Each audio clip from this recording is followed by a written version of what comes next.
একদিন হযরত মুহাম্মদ সাল্লাল্লাহু আলাইহি সাল্লাম মসজিদে বসেছিলেন।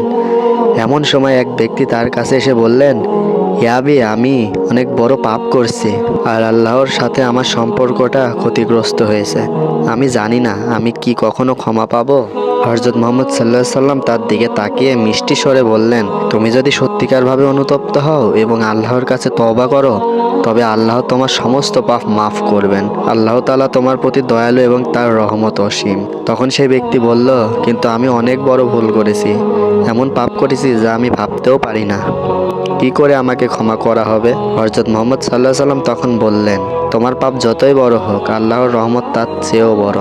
তুমি যদি আন্তরিকভাবে তওবা করো আর ভবিষ্যতে সেই পাপের পথে না যাওয়ার অঙ্গীকার করো, আল্লাহ তোমাকে ক্ষমা করবেন। তখন সেই ব্যক্তি কিছুক্ষণ চুপ থেকে বলল, তবে আমি কিভাবে জানতে পারবো যে আল্লাহ আমাকে ক্ষমা করেছেন? রাসূল সাল্লাল্লাহু আলাইহি সাল্লাম তার উত্তরে বললেন, তুমি যদি মন থেকে দুঃখিত হও এবং আল্লাহর কাছে তওবা করে শান্তি অনুভব করো, তাহলে সেটা আল্লাহর পক্ষ থেকে তোমার ক্ষমা পাওয়ার নির্দেশন।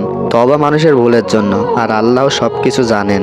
ওই ব্যক্তি তার পরদিন থেকেই সৎ পথে চলতে শুরু করলো এবং আল্লাহর কাছে তওবা করে শান্তি লাভ করলো। রাসূল সাল্লাল্লাহু আলাইহি সাল্লামের এই শিক্ষা তাকে জীবনের নতুন একটি দিশা দিল।